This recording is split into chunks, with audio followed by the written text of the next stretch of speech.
Here is my wood. Now, that was a somewhat more involved process than I initially thought.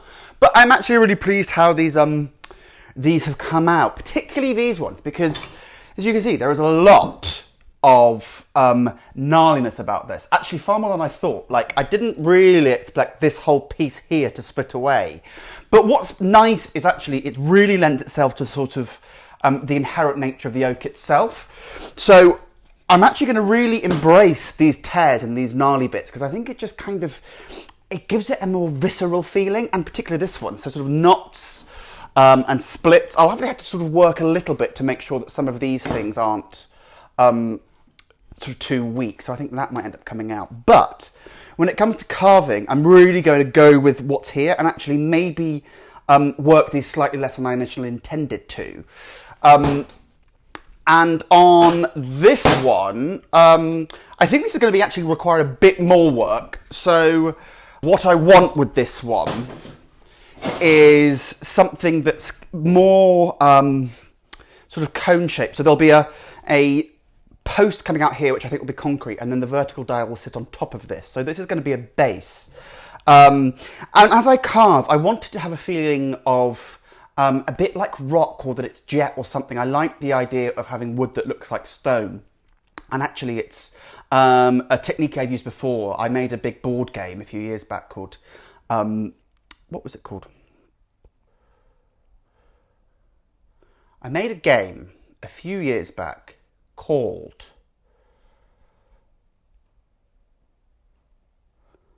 oh, I don't even know.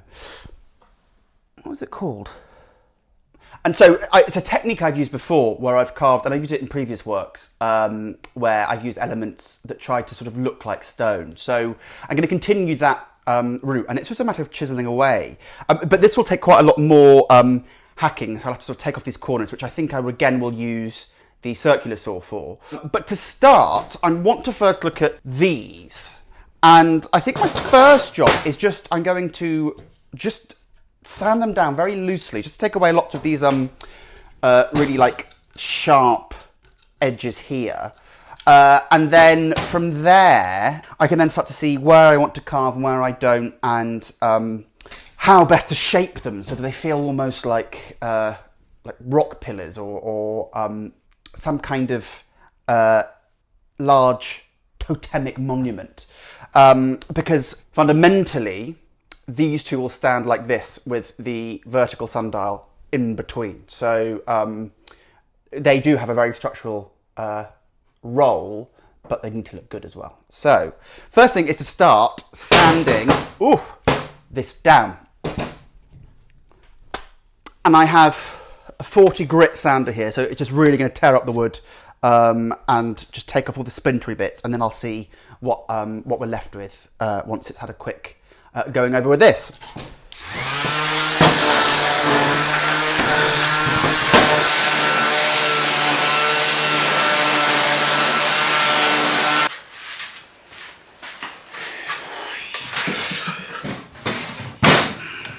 So I have just been smoothing these down with a chisel, just really kind of getting into the break points of everything. I mean, there's still a lot of work to do, but now that I've kind of semi-cleared them up, I can really start shaping and really just sort of using some of these channels and things like that. And it's going to take a long time, so I'm just going to keep shaping, and I will see where I get after many hours of chiseling.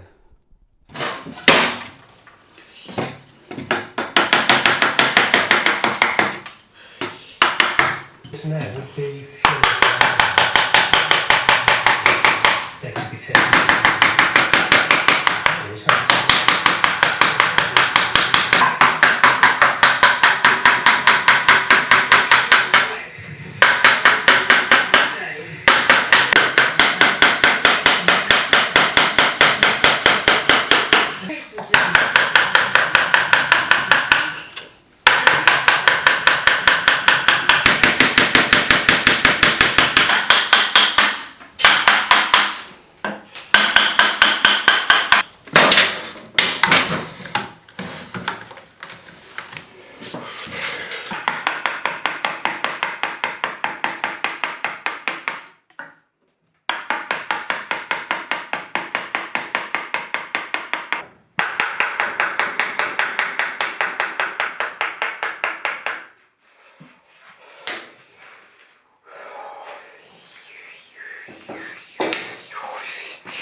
So I've been out of the studio for a couple of days, and that can be quite useful sometimes because you come back and look at the material that you've got with fresh eyes.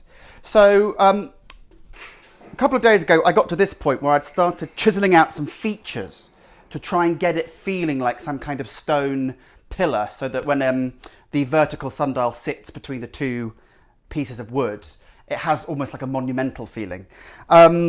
But actually, I think what I'm going to do is I've gone away and I bought some new saw blades just so that I can get really sharp cuts. Now that I know what I want, I think I'm going to take this wood and cut into it with the saw a bit more, so that it means that when I come back with the chisel, I'm just refining rather than using a fine tool to do actually quite hefty shifting work.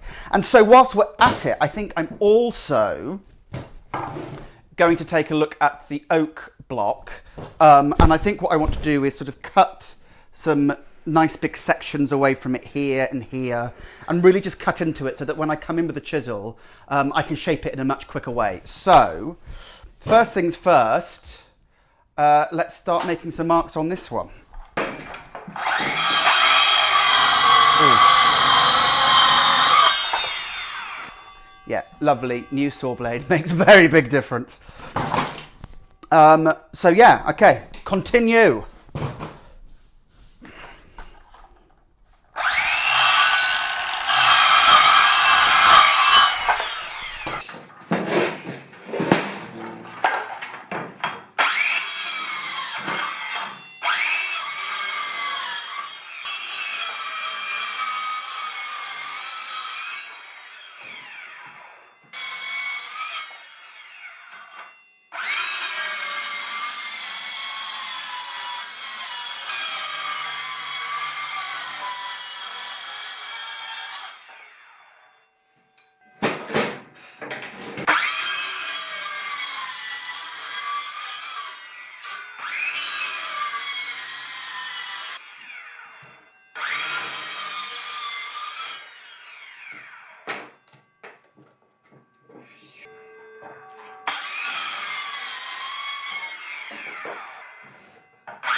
So, now that I've made those cuts in the blocks, I'm going to start chiseling away and just sort of see what we get. I'm just going to use quite a big, rough, sharp chisel and just cut out as much as I can, and then hopefully I'll get a better idea of where we are. But I've made these sort of channels here, which I think will mean that I can really dig into the material and kind of shape it into these layered stratas of boulders a bit more. So here we go.